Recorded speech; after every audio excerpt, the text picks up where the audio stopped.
నమస్కారం, welcome to NSN news. నేను మీ Balu సిరినేని. AP రాజధాని అమరావతిపై సీఎం చంద్రబాబు శ్వేతపత్రాన్ని విడుదల చేశారు. గత 5 ఏళ్లుగా అమరావతి జరిగిన నష్టాన్ని చూపించారు. ప్రస్తుతం అమరావతి ఎలాంటి పరిస్థితిలో ఉందో వివరించారు. మళ్లీ అమరావతిని రాజధాని చేస్తామని అనుకోలేదన్నారు. తమ కష్టాన్ని నాశనం చేశారన్న బాబు ఇది జాతికి జరిగిన ద్రోహంగా అభివర్ణించారు. ఈ సందర్భంగా ఆయన కొంత భావోద్వేగానికి గురయ్యారు. అమరావతిలోని సచివాలయంలో ఏపీ సీఎం చంద్రబాబు నాయుడు శ్వేతపత్రాన్ని రిలీజ్ చేశారు. ఈ సందర్భంగా ఆయన మాట్లాడారు. గత ప్రభుత్వం అమరావతిని పట్టించుకోలేదని, ఫలితంగా ఎంతో నష్టం జరిగిందని చంద్రబాబు వివరించారు. 10 ఏళ్లు అయినా రాష్ట్రానికి రాజధాని లేకపోవడం విచారకరమన్నారు. 2014-19 మధ్య తన హయాంలో 9,000 కోట్లతో చేపట్టిన నిర్మాణాలు మధ్యలోనే నిలిచిపోయాయని వీడియోను ప్రదర్శిస్తూ వివరించారు.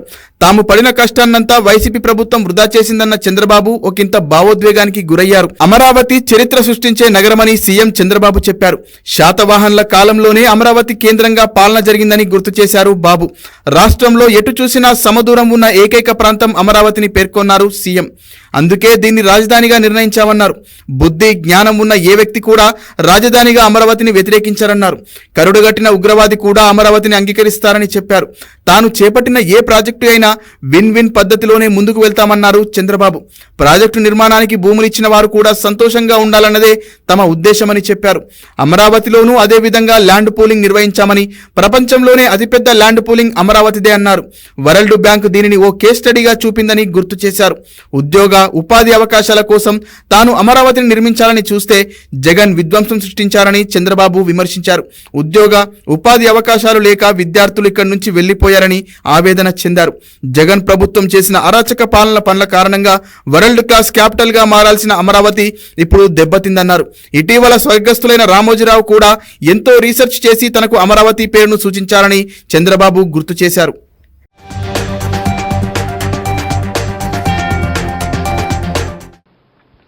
ఇది మీరు చూస్తే ప్రపంచంలోనే largest land pooling in the world. ఇలాంటి ఇంత పెద్ద ఎత్తున భూమి ఇచ్చినటువంటి ప్రాజెక్ట్ ఎక్కడా లేదు. వరల్డ్ బ్యాంక్ అయితే దీన్ని ఒక కేస్ స్టడీగా ప్రజెంట్ చేశారు. 34,415 సెంట్లు, 29,966 మంది ఫార్మర్లు వాలంటరీగా స్వచ్ఛందంగా ముందుకొచ్చి ఒక్క లిటిగేషన్ లేకుండా హ్యాండ్ ఓవర్ చేశారు. ఇంకొక పక్కన సిఆర్డిఏ ఒక బైండింగ్ అగ్రిమెంట్. ల్యాండ్ అనే సెంటిమెంట్, మేము ఈ ల్యాండ్ మీకు ఇస్తున్నాం, మీరు ఇంటర్న్ మాకేమి ఇస్తారు. ఇద్దరూ కలిసి ఒక అవగాహనకు వచ్చి తర్వాత దానికి సిఆర్డీలో పాస్ చేశాం, క్యాబినెట్లో పాస్ చేశాం, వీళ్ళకి మళ్ళా అథారిటీ ఇచ్చాం, మీరు అగ్రిమెంట్ చేసుకోమని అవన్నీ చేశారు. ఆ బైండింగ్ అగ్రిమెంట్ చేసుకొని ముందుకు పోయారు. 10 years. ఇక్కడ మీరు చూస్తే 30,000 రూపాయలు డ్రై ల్యాండ్కి, 50,000 రూపాయలు వెట్ ల్యాండ్కి ఆ రోజు యాన్యుటీ ఇచ్చాం. సంవత్సరానికి డబ్బులు ఇస్తాం, 10 ఏళ్ళు ఇస్తాం. 10 ఏళ్ళ తర్వాత ముందుగా ఉంటే మీరు అమ్ముకోండి, అప్పటి వరకు ఇచ్చి ఆ తర్వాత మీరు అమ్ముకోండి, అప్పుడు రేట్ వస్తుందని చెప్పి ఇవ్వడం జరిగింది. ఫోన్ ట్యాపింగ్ కేసు దర్యాప్తు క్రమంలో కొత్త విషయాలు వెలుగులోకి వచ్చాయి. స్పెషల్ ఇంటెలిజెన్స్ బ్రాంచ్ మాజీ చీఫ్ ప్రభాకర్ రావు ప్రధాన నిందితుడిగా ఉన్న ఈ కుట్రలో నవీన్ రావుకు భాగం ఉన్నట్లు దర్యాప్తు అధికారులు గుర్తించారు. ఓ మీడియా సంస్థ నిర్వాహకుడు శ్రావణ్ రావుతో పాటు నవీన్ రావు సూచనలతోనే పలువురి ఫోన్లను ప్రణీత్ రావు బృందం ట్యాప్ చేసినట్లు వెల్లడైంది. రాష్ట్ర వ్యాప్తంగా ఫోన్ ట్యాపింగ్ కేసు దర్యాప్తులో రోజురోజుకు కొత్త విషయాలు బయటకొస్తున్నాయి. రాజకీయ నేతలతో పాటు పలువురు ఐఏఎస్, ఐపీఎస్ ఉన్నతాధికారుల ఫోన్లపైన నిఘా పెట్టినట్లు తేలింది. ప్రస్తుత ఇంటెలిజెన్స్ చీఫ్ శివధర్ రెడ్డితో పాటు ఐఏఎస్ అధికారులు రొనాల్డ్ రాస్, దివ్య ఆ జాబితాలో ఉన్నట్లు తాజాగా బహిర్గతమైంది. హైకోర్టు సుమోటోగా విచారణకు స్వీకరించిన ఈ కేసులో దర్యాప్తు అధికారులు కౌంటర్ అఫిడవిట్ దాఖలు చేశారు. అందులో పలు కీలక అంశాలను వెల్లడించారు. ఫోన్ ట్యాపింగ్ కేసులో ప్రభాకర్ రావే మాస్టర్ మైండ్ అని పేర్కొన్నారు. ఈ కేసులో ఇంకా చాలా దర్యాప్తు చేయాల్సి ఉందని, అందుకు విదేశాల్లో ఉన్న ప్రభాకర్ రావు, శ్రావణ్ రావులను విచారించడం కీలకమని న్యాయస్థానానికి విన్నవించారు. ఇంటర్పోల్ బ్లూ నోటీస్ ద్వారా వారిద్దరిని భారత్కు తీసుకొచ్చేందుకు ప్రయత్నిస్తున్నామని తెలిపారు. నాన్ బెయిలబుల్ వారెంట్లు జారీ అయిన ప్రభాకర్ రావు, శ్రావణ్ రావుల పాస్పోర్ట్లను జప్తు చేయాలని రీజనల్ పాస్పోర్ట్ అథారిటీ దర్యాప్తు అధికారి ప్రతిపాదించినట్లు వెల్లడించారు. ఫోన్ ట్యాపింగ్ కు పాల్పడిన డాటాతో పాటు ఎస్ఐబికి సంబంధించిన 62 హార్డ్ డిస్క్లను నిందితులు ధ్వంసం చేసి కీలక సమాచారాన్ని నాశనం చేశారని పేర్కొన్నారు. ఎస్ఐబిలోని క్యాట్ యూఎఫ్ టీంల సమాచారాన్ని తొలగించారని తెలిపారు. కన్వర్జన్ ఇన్నోవేషన్ ల్యాబ్స్ ప్రతినిధులు గతంలో సమకూర్చిన 3 సర్వర్లను 5 యాపిల్ హార్డ్ డిస్క్లను ఆ సంస్థ ప్రతినిధులే వచ్చి తొలగించారన్నారు. మావోయిస్టు సంబంధ సమాచారాన్ని ధ్వంసం చేయడం ద్వారా దేశ అంతర్గత భద్రతకు నష్టం కలిగించారని ఆరోపించారు. అఫిడవిట్లో దర్యాప్తు అధికారులు పేర్కొన్న వివరాలు ఇలా ఉన్నాయి.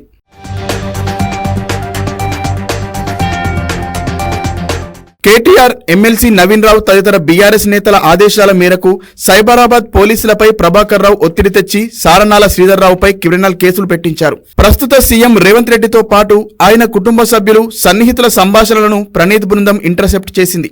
ఈ ప్రక్రియను రేవంత్ రెడ్డి మాడ్యూల్గా వ్యవహరించింది. రాజకీయ నేతల ప్రొఫైళ్లను తయారు చేయడంతో పాటు వారి సీడీఆర్ల సమాచారాన్ని ప్రణీత్ రావు తన వ్యక్తిగత ల్యాప్టాప్లో భద్రపరిచారు. ఆ సమాచారంతో కూడిన హార్డ్ డిస్క్ను తన బావమరిది దిలీప్ సహకారంతో రీప్లేస్ చేశారు. అనంతరం తొలగించిన హార్డ్ డిస్క్ ను బేగంపేట నాలాలోకి విసిరేశారు. సెల్ ఫోన్లను ఫార్మాట్ చేసుకోవాలని తన బృందం సభ్యులకు సూచించారు. 2022 అక్టోబర్లో వెలుగులోకి వచ్చిన బీఆర్ఎస్ ఎమ్మెల్యేల కొనుగోలు వ్యవహారం అక్రమ ఫోన్ ట్యాపింగ్ ద్వారానే బహిర్గతమైంది. ఢిల్లీకి చెందిన రామచంద్ర భారతి, తిరుపతికి చెందిన సింహయాజీ స్వామితో కోరే నందకుమార్ మాట్లాడిన ఫోన్ కాల్స్ ను ప్రణీత్ దొంగచాటుగా విన్నారు. ఆ సమాచారాన్ని తన పెన్ డ్రైవ్ లో కాపీ చేసి ప్రభాకర్ రావుకు అందించారు. అనంతరం ఆ సమాచారమే ఎలక్ట్రానిక్ మీడియాలో ప్రసారమైంది. ప్రణీత్ రావు వాంగ్మూలం ఆధారంగా మార్చి 22న శ్రావణరావు ఇంట్లో దర్యాప్తు అధికారులు సోదాలు చేశారు. డాక్యుమెంటరీ, ఎలక్ట్రానిక్ గాడ్జెట్ లాంటి 42 వస్తువులను జప్తు చేశారు. మార్చి 23న ప్రభాకర్ రావు ఇంట్లో సోదాలు చేశారు. అక్కడ ఏ ఒక్క ఆధారము లభించలేదు. కావాలనే ఆధారాలు లేకుండా చేశారని దర్యాప్తు అధికారులు గుర్తించారు. ప్రభాకర్ రావుకు సంబంధించిన వ్యక్తిగత భద్రత సిబ్బంది నుంచి వాంగ్మూలాలు సేకరించారు. ప్రభాకర్ రావు ఆదేశాల మేరకు ఇంటెలిజెన్స్ విభాగం ఉద్యోగి ఒకరు అట్లాస్ టూల్ నుంచి సోషల్ మీడియా ప్రొఫైల్స్ ను తీసి ప్రణీత్ రావుకు పంపించినట్లు వెల్లడైంది.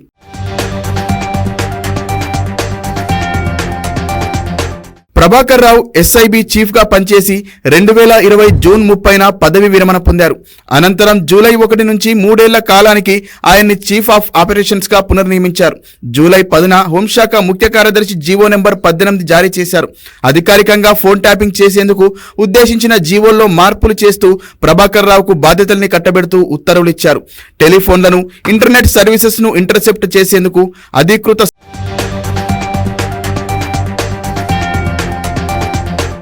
ఐజీ స్థానంలో చీఫ్ ఆఫ్ ఆపరేషన్స్ హోదాలో ప్రభాకర్ రావును నియమించడంపై జూలై 20న డిఓటీ డైరెక్టర్ జనరల్ అభ్యంతరం వ్యక్తం చేశారు.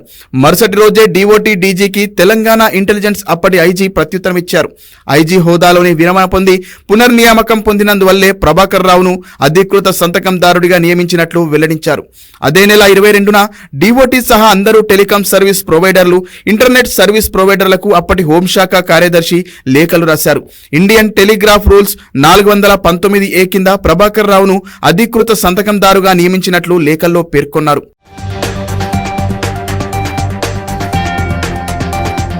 ప్రణీత్ రావు బృందం Anumula Revanth Reddy, Anumula Kondal Reddy, Anumula Tirupathi Reddy, Vinay Reddy, Uttam Kumar Reddy, Ponguleti Srinivas Reddy, Etela Rajender, Etela Nitin, Dharmapuri Arvind, Shivadhar Reddy, AR Srinivas, Raghavender Reddy, M Ramesh Reddy, Ronald Ross, Divya, Shashank, Tatineni, Sunil Reddy, Chiluka Rajender Reddy, K Venkataramanareddy, Narendranath Chowdary, Teenmar Mallanna, Maheshwar Reddy, AMR infra, Veeramalla Satyam, Megha Srinivas Reddy, Mynampally Rohit, PD కృష్ణకిషోర్ల సీడీఆర్లను, ఐపీడీఆర్లను సేకరించారు. అలాగే 2023 నవంబర్ 2న కొన్ని ఫోన్ నెంబర్లను ఇంటర్సెప్ట్ చేయాలంటూ సర్వీస్ ప్రొవైడర్లకు లేఖ రాసిన నిందితులు అందుకు సంబంధించిన అనుమతులు తీసుకున్నారు. సాధారణంగా ఏ ఫోన్ నెంబర్లను ఇంటర్సెప్ట్ చేశారనే సమాచారాన్ని సర్వీస్ ప్రొవైడర్లు తిరిగి ఎస్ఐబి ఐజీకి పంపిస్తుంటారు. ఈ క్రమంలోనే నవంబర్ 2 నాటి అనుమతుల సమాచారాన్ని డిసెంబర్ 4న ఎన్నికల ఫలితాల తర్వాత ఎస్ఐబి ఐజీ కార్యాలయానికి అందింది. అప్పటికే ప్రభాకర్ రావు బృందం ఎస్ఐబిని ఖాళీ చేసి వెళ్లిపోయింది. తాజాగా ఆ సమాచారాన్ని దర్యాప్తు అధికారులు సేకరించారు. ఇదిలా ఉండగా గాలి అనిల్ కుమార్, సురేందర్ రెడ్డి, కె రఘువీర్ Reddy, Srinivas Reddy Mereddy, Swapnika Mereddy, Etela Rajender, Etela cameraman Uday, Kasani Gnaneshwar, Kolle Saritha, Etela gunman Anjanna, Fasikhan, K Mahender, Narender Reddy, హనుమాన్లా, మహేష్ కుమార్ గౌడ్, మానాల మోహన్ రెడ్డి, ఏనుగు రవీందర్ రెడ్డి, గుజ్జుల ప్రేమేందర్ రెడ్డి తదితరుల ఫోన్ నంబర్లు కూడా ట్యాప్ చేశారు.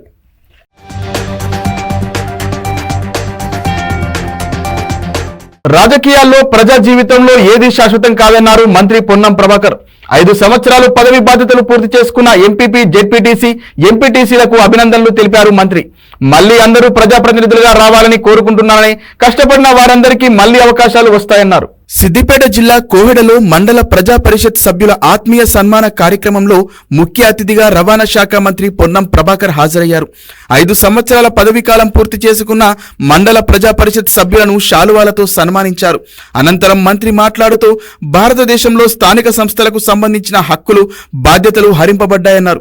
నిధుల కోసం గవర్నర్ను కలిసే పరిస్థితి ఏర్పడిందన్నారు. 5 సంవత్సరాలు పదవి బాధ్యతలు పూర్తి చేసుకున్న ప్రజాప్రతినిధులకు అభినందనలు తెలిపారు. రాజకీయాల్లో ఏది శాశ్వతం కాదని, 5 సంవత్సరాలు ఎంపీటీసీగా ప్రజలకు సేవ చేయాలనే ఉద్దేశంతో వచ్చి ప్రజాస్వామ్యబద్ధంగా కొన్ని కార్యక్రమాలు చేసి కొన్ని చేయకపోవచ్చని, అభివృద్ధి నిరంతర ప్రక్రియ అన్నారు మంత్రి పొన్నం.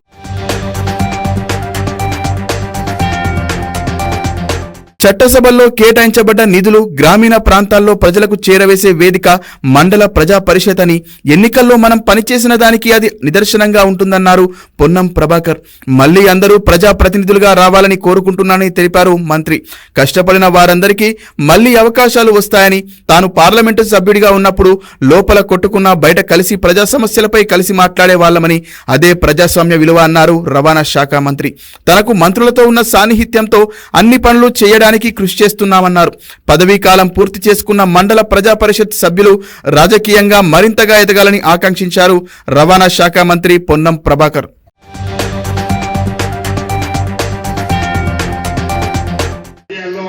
ప్రజా జీవితంలో ఏది శాశ్వతం కాదు. ఈరోజు మీరు 5 సంవత్సరాలు ఎంపీటీసీగా చాలా ఆకాంక్షలతోటి ప్రజలకు సేవ చేయాలనే ఆలోచనతోటి మీరు ఎంపీటీసీగా ఎన్నికై ఈ 5 సంవత్సరాలు ఉన్నటువంటి నిధులతోటి, ఉన్నటువంటి వాతావరణ పరిస్థితులలో ప్రజాస్వామిక బద్దంగా కొన్ని కార్యక్రమాలను అధిగమించగలిగినారు, కొన్ని కార్యక్రమాలు చేయలేకపోవచ్చు. ఇది అభివృద్ధి అనేటువంటిది నిరంతర ప్రక్రియ. మీరు 5 సంవత్సరాలు చాలా కష్టపడి ప్రజలకు అనేక రకాలుగా సేవ చేయాలని సమరపడ్డారు. కాంగ్రెస్ ప్రభుత్వం పాలనను గాలికి వదిలేసిందని మాజీ మంత్రి హరీష్ రావు విమర్శించారు. సిద్దిపేట జిల్లా దుబ్బాకలో ఏర్పాటు చేసిన ప్రజా ప్రతినిధుల ఆత్మీయ సన్మాన కార్యక్రమంలో పాల్గొన్నారు. ఎక్కడ చూసినా అన్నదాతల ఆత్మహత్యలు, అత్యాచారాలు జరుగుతున్నాయన్నారు. ప్రతిపక్షాల మీద కుట్రలు తప్ప మరేవీ లేవన్న హరీష్ రావు ప్రజాపాలనను విస్మరించిన కాంగ్రెస్ ప్రభుత్వానికి తగిన గుణపాఠం చెప్పాలన్నారు. ఎన్నికలు రాక తప్పదని, బీఆర్ఎస్ గెలవక తప్పదని హరీష్ రావు ధీమా వ్యక్తం చేశారు.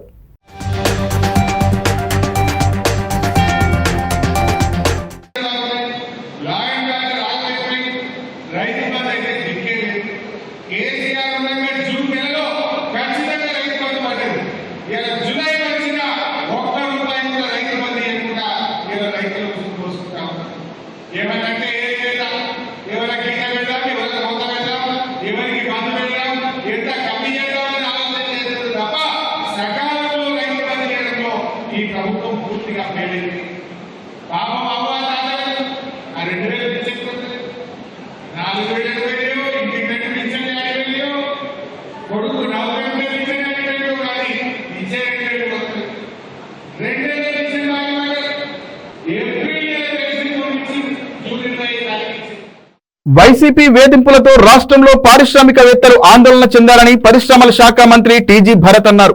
గత 5 ఏళ్లలో ప్రభుత్వం పారిశ్రామిక వాడల అభివృద్ధి, పారిశ్రామికవేత్తల సమస్యలు పట్టించుకున్న పాపాన పోలేదన్నారు. కృష్ణా జిల్లా మల్లపల్లి వీరపనేనిగూడెం పారిశ్రామిక వాడను స్థానిక ఎమ్మెల్యే యార్లగడ్డ వెంకట్రావుతో కలిసి మంత్రి భరత్ పరిశీలించారు.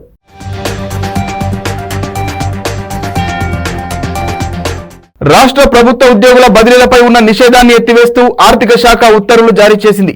ఈ ప్రక్రియలో అనుసరించాల్సిన మార్గదర్శకాలను ఉత్తర్వుల్లో వివరించింది. బదిలీలు చేపట్టే ప్రభుత్వ శాఖలు వీటిని తప్పక అమలు చేయాలని స్పష్టం చేసింది.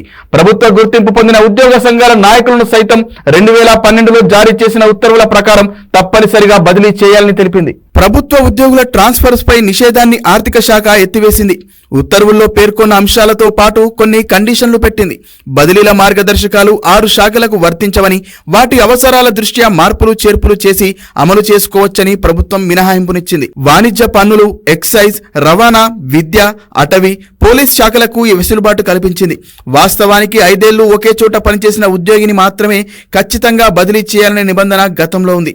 2018 నుంచి సాధారణ బదిలీలు లేనందున ఇప్పుడు 90% మంది 4 ఏళ్లకు మించి ఒకే చోట పనిచేస్తున్నారు. పనిచేస్తున్నందున వారంతా ఖచ్చితంగా బదిలీ జాబితాలోకి వచ్చారు. ఈ నేపథ్యంలో పరిపాలన కుంటుపడకుండా 5 ఏళ్ల పాత నిబంధన అలాగే కొనసాగించినా లేదా అంతకు మించి సర్వీసు ఉండాలనే నిబంధన పెడితే బాగుండేదని ఉద్యోగులు చెబుతున్నారు. అలా కాకుండా 5ని కాస్త 4 ఏళ్లకు తగ్గించడం వల్ల ఖచ్చితంగా బదిలీ అయ్యే వారి సంఖ్య భారీగా పెరగనుందని చెబుతున్నారు. ఇలా ఖచ్చితంగా బదిలీ అయ్యేవారు ఒక కేడర్లో అత్యధిక సంఖ్యలో ఉన్నారు. వారిలో 40% మందిని మాత్రమే మార్చడానికి ఎవరిని ఎంపిక చేయాలనే సూచనలను మార్గదర్శకాల్లో ఇవ్వకపోవడం గమనార్హం. 40% కోటా కింద ఎవరిని బదిలీకి ఎంపిక చేయాలనే స్పష్టత లేనందున ఈ విషయంలో శాఖాధిపతులు నిర్ణయాలే కీలకంగా మారనున్నాయి.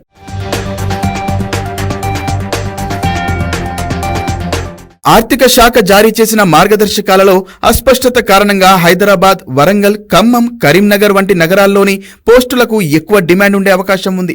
ఒక శాఖలో ఒక క్యాడర్లో ఉన్న మొత్తం పోస్టుల్లో 40% వరకు బదిలీ చేయాలని ఆదేశించారు.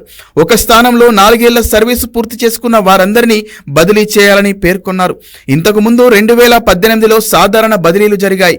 అంటే అప్పటి నుంచి 6 ఏళ్లుగా ఉద్యోగులంతా పాత స్థానాల్లో కొనసాగుతున్నందున కొన్ని శాఖల్లో 90% మంది ఉద్యోగులను 4 ఏళ్ల నిబంధన కింద తప్పనిసరిగా బదిలీకి అర్హుల జాబితాలో అన్ని శాఖలు వెల్లడించాల్సి ఉంటుంది.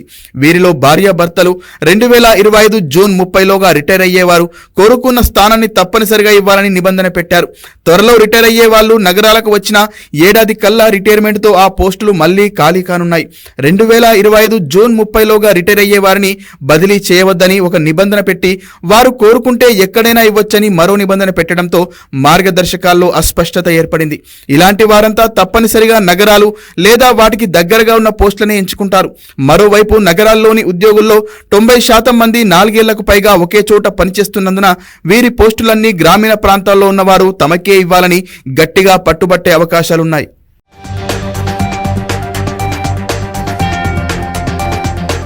రాష్ట్రంలో రబీ ధాన్యం కొనుగోళ్ల ప్రక్రియ ముగిసింది. యాసంగి సీజన్లో 8,99,546 మంది రైతులకు 10,547 కోట్ల చెల్లింపులు చేసినట్లు ప్రభుత్వం ప్రకటించింది. గ్రామాల్లో కొనుగోలు కేంద్రాల్లో ధాన్యం సేకరించిన తర్వాత 3 రోజుల్లోనే రైతు ఖాతాల్లో నగదు జమ చేసినట్లు పౌర సరఫరాల శాఖ స్పష్టం చేసింది. తెలంగాణలో యాసంగి మార్కెటింగ్ సీజన్లో ధాన్యం కొనుగోళ్ల ప్రక్రియ ముగిసింది. రాష్ట్రంలో 1,532 మంది రైస్ మిల్లర్లు ధాన్యం ఇవ్వకుండా ఎగవేసిన జాబితాలో ఉన్నారు. వీరిలో ఇప్పటి వరకు 116 మందిపై సివిల్ సప్లైస్ విభాగం రెవెన్యూ రికవరీ యాక్ట్ ప్రయోగించింది. 2023 డిసెంబర్ నుంచి 2024 మే చివరి వరకు 28,000 మెట్రిక్ టన్నుల దాకా కస్టమ్ మిల్లింగ్ రైస్ తిరిగి స్వాధీనం చేసుకున్నట్లు పౌర సరఫరాల శాఖ పేర్కొంది. అయితే 2023-24 సంవత్సరం రబీలో వడ్లు కొనుగోలు వేగంగా పూర్తి చేసిన ప్రభుత్వం అంతే వేగంతో రైతుల బ్యాంకు ఖాతాల్లో డబ్బులు జమ చేసినట్లు పౌర సరఫరాల శాఖ వెల్లడించింది. కొనుగోలు కేంద్రాల్లో ధాన్యం అమ్మిన రైతులకు కేవలం 3 రోజుల్లోనే చెల్లింపులు పూర్తి చేసినట్లు స్పష్టం చేసింది. మొత్తం 8,99,546 మంది రైతుల బ్యాంకు ఖాతాల్లో 10,547 కోట్ల రూపాయలు జమ చేసినట్లు ప్రభుత్వం ఓ ప్రకటనలో పేర్కొంది.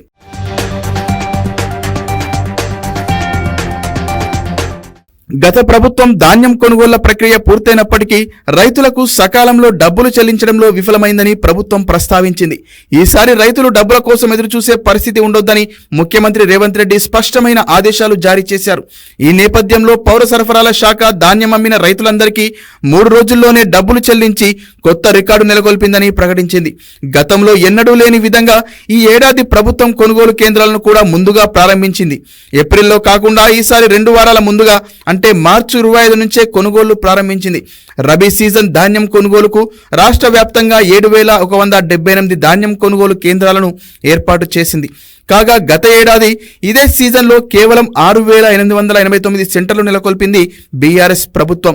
జూన్ 30 వరకు రబీ ధాన్యం కొనుగోళ్ల ప్రక్రియ ముగిసినట్లు ప్రకటించింది. రాష్ట్రమంతటా 48 లక్షల మెట్రిక్ టన్నుల ధాన్యం ప్రభుత్వం కొనుగోలు చేసింది. ఈ ఏడాది 75.40 లక్షల మెట్రిక్ టన్నుల వడ్ల కొనుగోళ్లు జరుగుతాయని పౌర సరఫరాల శాఖ మొదట్లో అంచనా వేసింది. కానీ మార్కెట్లో మద్దతు ధర కంటే ఎక్కువ రేటు రావడం, ప్రైవేటు వ్యాపారులు పోటీ పడి మరీ మంచి ధరలకు కొనుగోలు చేయడంతో కొనుగోలు కేంద్రాలకు వచ్చిన ధాన్యం అంచనాకు తగ్గట్టు తెలిపింది ప్రభుత్వం.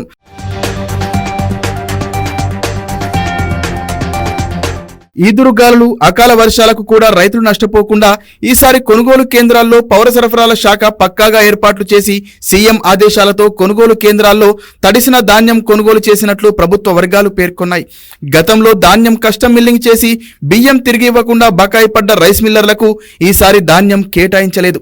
గతంలో సీఎంఆర్ ఇవ్వకుండా పలువురు రైస్ మిల్లర్లు తమ చేతివాటం ప్రదర్శించారు. ఈ నేపథ్యంలో 100% సీఎంఆర్ అప్పగించిన మిల్లర్లకు మాత్రమే ధాన్యం కేటాయించినట్లు పౌర సరఫరాల శాఖ పేర్కొంది.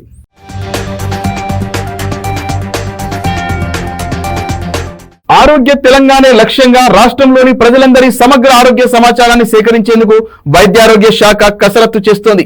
ప్రజలకు ప్రభుత్వ వైద్యాన్ని చేరువ చేయడంతో పాటు సత్వర సమగ్ర చికిత్సల లక్ష్యంగా దీన్ని రూపొందించనున్నారు.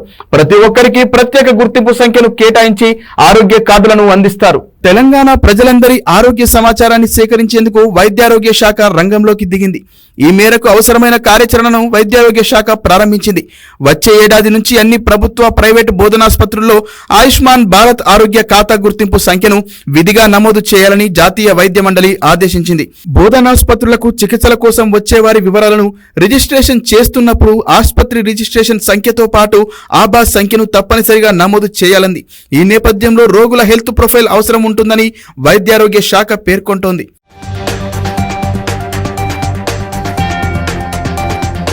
హెల్త్ ప్రొఫైల్ ఆధారంగా రోగి ఆరోగ్య సమస్యలను ఖచ్చితంగా గుర్తించి రోగులకు నాణ్యమైన వైద్యం అందించేందుకు అవకాశం ఉంటుందని వైద్యాధికారులు భావిస్తున్నారు. ఇందులో భాగంగా ప్రతి వ్యక్తికి ప్రత్యేక గుర్తింపు సంఖ్యను ఇస్తారు. రోగి అనారోగ్యం, అప్పటి వరకు పొందిన వైద్యం, వాడుతున్న మందులు, ఇతర ఆరోగ్య సమస్యలు, జీవనశైలి వ్యాధులు, వైద్యుల అభిప్రాయం సహా అన్ని అంశాలు డిజిటల్ రికార్డు రూపంలో అందుబాటులో ఉంటాయి. వైద్యం కోసం ఎక్కడికి వెళ్లినా వివరాలన్నీ వైద్యులకు అందుబాటులో ఉండటంతో మెరుగైన వైద్యం అందించడం సాధ్యమవుతుందని పేర్కొంటున్నారు. ఈ క్రమంలో రోగుల గోప్యతను పాటిస్తూనే అవసరమైన వారికి మాత్రమే ఆయా వివరాలు అందుబాటులో ఉండేలా ప్రత్యేక జాగ్రత్తలు తీసుకోనున్నారు. మొదట ప్రభుత్వ ఆసుపత్రులకు వచ్చే వారి ప్రొఫైల్ను రూపొందించేలా ఇంటింటికి వెళ్లి ప్రజల పూర్తి ఆరోగ్య వివరాలను సేకరించాలా అనే దానిపై నిర్ణయం తీసుకోవాల్సి ఉందని వైద్యారోగ్య శాఖ ఉన్నతాధికారులు పేర్కొంటున్నారు. రాష్ట్ర ప్రభుత్వం ఈ ప్రాజెక్టును అత్యంత ప్రతిష్టాత్మకంగా భావిస్తోంది. అందుకే అన్ని అంశాలను సమగ్రంగా పరిశీలిస్తోంది.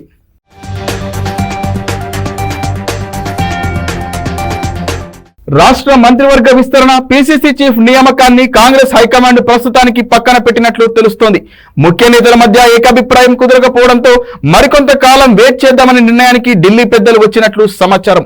సీఎం రేవంత్ రెడ్డి ఢిల్లీకి వెళ్లినా ఏఐసీసీ పెద్దలు ఎలాంటి క్లారిటీ ఇవ్వకపోవడంతో ఇక శ్రావణంలోనే మంత్రివర్గ విస్తరణ, పీసీసీ చీఫ్ నియామకం ఉంటాయన్న చర్చ కాంగ్రెస్ వర్గాల్లో జరుగుతోంది. కేబినెట్ విస్తరణ, పీసీసీ చీఫ్ నియామకంపై కాంగ్రెస్ వర్గాల్లో తీవ్ర ఉత్కంఠ నెలకొంది. అందుకు తగ్గట్టే సీఎం రేవంత్ ఢిల్లీకి వెళ్లడం, పార్టీ అగ్రనేతలు రాహుల్, మల్లికార్జున ఖర్గే, కేసీ వేణుగోపాల్, దీపాదాస్, మున్షితో భేటీ కావడంతో ఆశావహులంతా హస్తిన పరిణామాలపై ఆసక్తి చూపారు. కానీ కె కేశవరావు చేరిక వరకే ఆ భేటీ పరిమితం కావడంతో ఇక ఆషాఢంలోపు తమకు అదృష్టం లేదని, శ్రావణం దాకా వేచి చూడాల్సిందేనన్న నిర్ణయానికి వచ్చిన ఆశావహులు ఢిల్లీ నుంచి తిరుగుబాట పట్టారు. ఒక దశలో ఆషాఢంలోపే కేబినెట్ విస్తరణ, పీసీసీ చీఫ్ నియామకం ఉంటాయని వారం రోజులుగా కాంగ్రెస్ వర్గాల్లో జోరుగా ప్రచారం సాగింది. కొందరు మంత్రులైతే మీడియా చిట్ చాట్ లో ఏ జిల్లా నుంచి ఎవరు మంత్రి కాబోతున్నారో చెప్పుకొచ్చారు. దీంతో ఇక ఈ నెల 4లోగా విస్తరణ ఉంటోందని అంతా భావించారు. మంత్రి పదవిని ఆశించిన పార్టీ సీనియర్ ఎమ్మెల్యేలు, పీసీసీ చీఫ్ పదవిపై ఆశలు పెట్టుకున్న పలువురు నేతలకైతే కొన్ని రోజులుగా ఢిల్లీలోనే మకాం వేసి వీలు దొరికినప్పుడల్లా ఏఐసీసీ నేతలను కలిశారు. సీఎం, డిప్యూటీ సీఎంలిద్దరూ దఫాదఫాలుగా ఢిల్లీకి వెళ్లి హైకమాండ్ ప్రతినిధులతో చర్చలు జరిపారు. కోమటిరెడ్డి వెంకట్రెడ్డి, ఉత్తమ్ కుమార్ రెడ్డి లాంటి మంత్రులు కూడా ఈ భేటీల్లో పాల్గొన్నారు.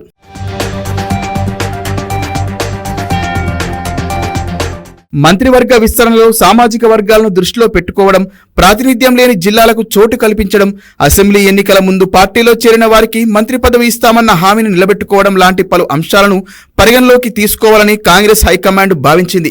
ఇందుకు తగ్గట్టే ఇటీవల సీఎం రేవంత్ రెడ్డి 4 పేర్లతో లిస్టును రెడీ చేసుకుని హైకమాండ్ ముందుంచారు. కానీ కొందరు ముఖ్య నేతలు ఎవరి స్థాయిలో వారు పట్టుబడటంతో పీఠముడి బిగిసినట్లు తెలిసింది. ఇలాంటి పరిణామాలతో కేబినెట్ విస్తరణకు తాత్కాలికంగా బ్రేక్ పడిందని కాంగ్రెస్ వర్గాలు అంటున్నాయి. ఇక పీసీసీ కొత్త చీఫ్ నియామకం విషయం విషయంలో కొంత క్లారిటీ వచ్చినా బీసీలోని ఒకే సామాజిక వర్గానికి చెందిన ఇద్దరు నేతల మధ్య తీవ్ర పోటీ నెలకొంది. దీంతో అదే సమయంలో ఎస్టీల్లోని ఓ వర్గానికి ఇవ్వాలనే అంశం ఢిల్లీ పెద్దలకు చేరడంతో ఈ నియామకాన్ని కూడా పెండింగ్ పెట్టినట్లు తెలుస్తోంది.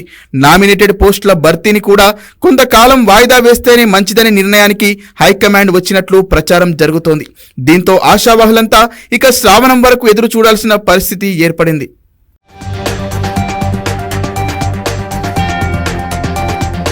ఏళ్ల నిరీక్షణ ముగిసింది. క్షణికావేశంలో చేసిన నేరం వారిని కుటుంబాలకు సంవత్సరాల పాటు దూరం చేసింది. ఇన్నాళ్లు జైళ్లలో మగ్గిన వారికి ప్రభుత్వం క్షమాభిక్ష ప్రసాదించింది. చేసిన నేరానికి పశ్చాత్తాపంతో వారి కళ్ళు తడిశాయి. ఉద్విగ్న క్షణాల మధ్య ఖైదీలు తమ కుటుంబ సభ్యులను కలుసుకున్నారు.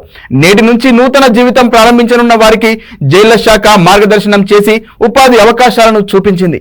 రాష్ట్ర వ్యాప్తంగా ఏళ్ల పాటుగా జైళ్లలో మగ్గుతున్న 213 మంది ఖైదీలను ప్రభుత్వం క్షమాభిక్ష ప్రసాదించింది. ప్రజావాణిలో ఈ విషయమై ఫిర్యాదులు వెల్లువెత్తడంతో సీఎం రేవంత్ ఈ అంశంపై ప్రత్యేకంగా దృష్టి సారించి ఫైల్లో చలనం తీసుకువచ్చారు. ఇటీవల రాష్ట్ర గవర్నర్ సిపి రాధాకృష్ణన్ను కలిసినప్పుడు దీని గురించి ప్రస్తావించారు. కాగా అదే సమయంలో ఈ దస్త్రానికి గవర్నర్ ఆమోదం తెలపడంతో ఖైదీల విడుదలకు మార్గం సుగమమైంది. ఈ నేపథ్యంలోనే సత్ప్రవర్తన కలిగిన వారిని విడుదల చేశారు. చెర్లపల్లి సెంట్రల్ జైలు నుంచి 61 మంది, హైదరాబాద్ సెంట్రల్ జైలు నుంచి 27 మంది, వరంగల్ కేంద్ర జైలు నుంచి 20 మంది, ప్రిజనర్స్ అగ్రికల్చర్ కాలనీ నుంచి 31 మంది, special prison for women 35, Sangareddy నుంచి 1, నిజామాబాద్ 15, మహబూబ్ నగర్ జిల్లా 2, నల్గొండ జిల్లా కారాగారం 4, ఆదిలాబాద్ జిల్లా 3, కరీంనగర్ జిల్లా 7, ఖమ్మం జిల్లా 4, ఆసిఫాబాద్ స్పెషల్ సబ్ జైలు నుంచి 3 మొత్తం ఖైదీలను చెర్లపల్లి కేంద్ర జైలుకు తీసుకొచ్చి మార్గదర్శనం చేశారు.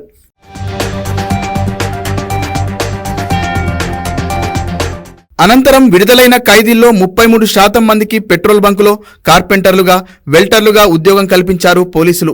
10 మంది మహిళలకు కుట్టు మిషన్లు అందజేశారు. మిగతా వారికి కూడా ఉద్యోగం కల్పించే బాధ్యత తమదేనని జైళ్ల శాఖ డీజీ సౌమ్య మిశ్రా హామీ ఇచ్చారు. సంవత్సరాలుగా జైల్లోనే ఉన్న వారిని ఇన్నేళ్లలో 1-2 సార్లు మాత్రమే కలిసిన కుటుంబీకులు కాస్త భావోద్వేగానికి గురయ్యారు. దీంతో చెర్లపల్లి జైలు ప్రాంగణంలో ఉద్విగ్న వాతావరణం చోటు చేసుకుంది. ఖైదీలు విడుదలవ్వడంతో కుటుంబీకులు సంతోషం అంబరాన్నంటింది. అనంతరం వారు మాట్లాడుతూ క్షణికావేశంలో చేసిన తప్పుకు ఏళ్ల తరబడి కుటుంబాలకు దూరమై నరకం చూశామని, ఇప్పుడు తమలో పశ్చాత్తాపం కలిగిందని విడుదలైన ఖైదీలు అంటున్నారు. ఇన్నాళ్లు జైల్లో పలు నైపుణ్యాలు నేర్చుకున్నామన్నారు. రేపటి సూర్యోదయం ఖైదీలకు నూతన సుప్రభాతం. జైలు నుంచి బయటికి రావడం కొత్త జీవితానికి శ్రీకారం. కాగా గతాన్ని నెమరువేసుకోకుండా భవిష్యత్తును బంగారుమయం చేసుకోవాలని కార్యక్రమానికి హాజరైన మోటివేషనల్ స్పీకర్లతో పాటు పలువురు పోలీసు ఉన్నతాధికారులు ఖైదీలకు సూచించారు. విడుదలైన ఖైదీల మానసిక స్థితి జైలు జీవితానికి అలవాటుపడి ఉంటుందని, జనజీవన స్రవంతిలో కలిసేందుకు కాస్త సమయం పడుతుందని, కుటుంబీకులు అందుకు తగ్గట్టుగా వారిని సిద్ధం చేయాలని, విడుదల ఖైదీలు అందరితో కలివిడిగా ఉండి నూతన జీవితాన్ని ప్రారంభించాలని సూచించారు పోలీసులు.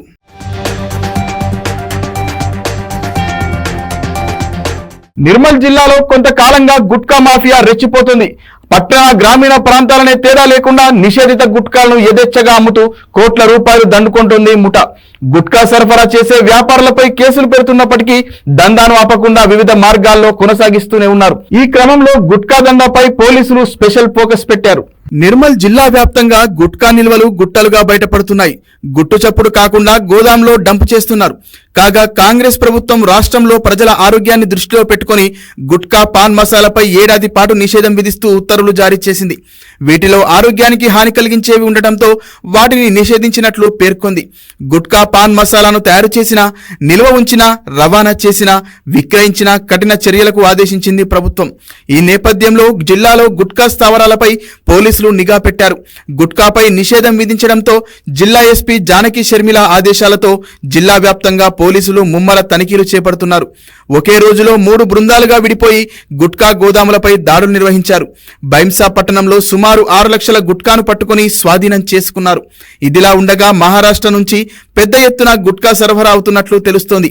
జిల్లా కేంద్రం నుంచి మండల కేంద్రాలు, పల్లెలకు గుట్కా గుట్టు చప్పుడు కాకుండా సరఫరా అవుతోంది.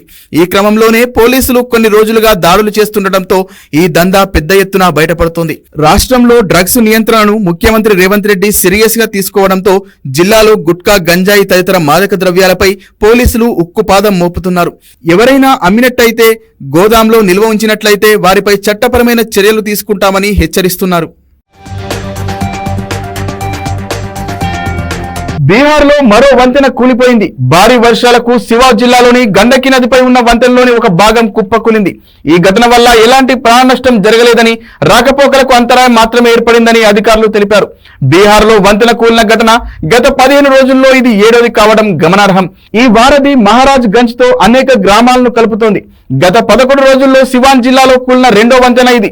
ఈ ఘటనపై విచారణ జరుపుతున్నట్లు అధికారులు తెలిపారు. వంతెన కూలడానికి ఖచ్చితమైన కారణాలు తెలియాల్సి ఉందని అన్నారు.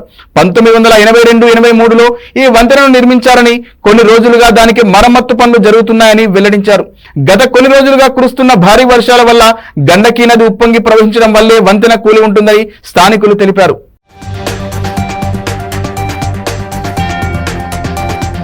ప్రజాప్రతినిధులపై పలు కోర్టులలో ఉన్న కేసుల పురోగతిపై హైకోర్టు అసంతృప్తి వ్యక్తం చేసింది.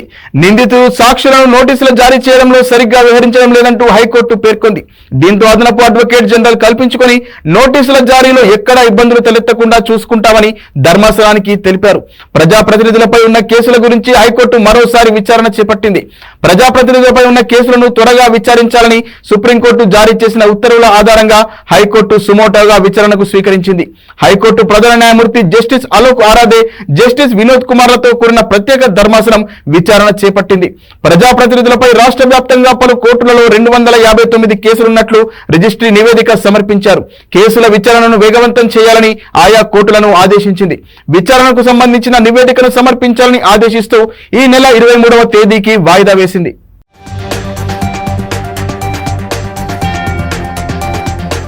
లెబనాన్లోని వన్యప్రాణుల వ్యాపారం నుంచి 6 నెలల వయస్సు కలిగిన సింహం పిల్లను జంతు ప్రేమికులు రక్షించారు. దీనిని దక్షిణ ఆఫ్రికాలోని డాకెన్ స్టేన్ సింహాల పార్కుకు తరలించారు. ఈ సింహాన్ని రక్షించడం చిన్న విజయమే అని, వేల సంఖ్యలో సింహాలను బంధించి వినోదం, వ్యాపారం కోసం వాడుకుంటున్నట్లు జంతు ప్రేమికులు తెలిపారు.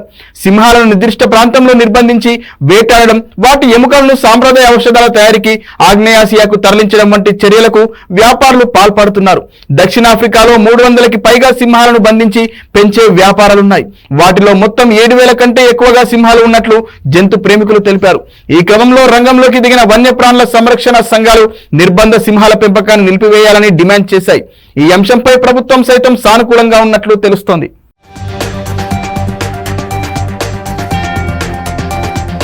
ఉద్యోగ నిమిత్తం హైదరాబాద్ కు వచ్చిన యువతి ఓ రియల్ ఎస్టేట్ కంపెనీలో సేల్స్ ట్రైనీగా వర్క్ చేస్తోంది. ఈ నేపథ్యంలో అదే కంపెనీలో వర్క్ చేస్తున్న జనార్దన్ రెడ్డి వెంచర్ చూపిస్తామని చెప్పి యువతిని తీసుకెళ్లాడు. అక్కడి నుంచి తిరిగి వస్తున్న క్రమంలో మియాపూర్ సమీపంలో యువతికి మత్తుమందు ఇచ్చి కారులోనే మరికొంతమందితో కలిసి అత్యాచారం చేశారు. ప్రస్తుతం యువతిని వైద్య పరీక్షల నిమిత్తం కొండాపూర్లోని ప్రభుత్వ ఆసుపత్రికి తరలించారు. యువతికి డాక్టర్లు వైద్య పరీక్షలు నిర్వహిస్తున్నారు. నిందితులను అదుపులోకి తీసుకుని పోలీస్ స్టేషన్ కు తరలించారు పోలీసులు.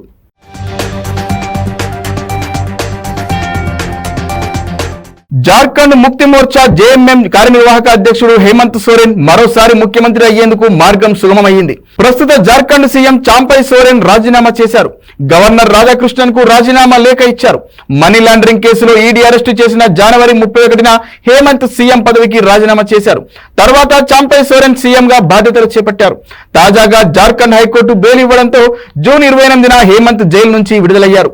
రాంచీలోని చాంపై సోరెన్ నివాసంలో జేఎంఎం ఎమ్మెల్యేలు, కూటమి నాయకులు సమావేశమై ముఖ్యమంత్రి మార్పుపై చర్చించారు. సమావేశం అనంతరం చాంపై సోరెన్ సీఎం పదవికి రాజీనామా చేశారు. హేమంత్ ను జేఎంఎం శాసనసభ పక్ష నేతగా ఎన్నుకోవాలని ఏకగ్రీవంగా నిర్ణయించినట్లు తెలుస్తోంది.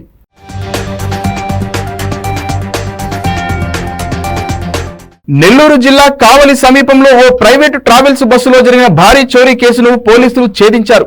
4గురిని అరెస్టు చేసి వారి వద్ద 77,50,000 రూపాయల నగదు స్వాధీనం చేసుకున్నారు. బస్సులో నగదును తీసుకెళ్తున్న ప్రయాణికుడే తన స్నేహితులతో కలిసి పథకం ప్రకారం చోరీ చేసినట్లు పోలీసులు తెలిపారు.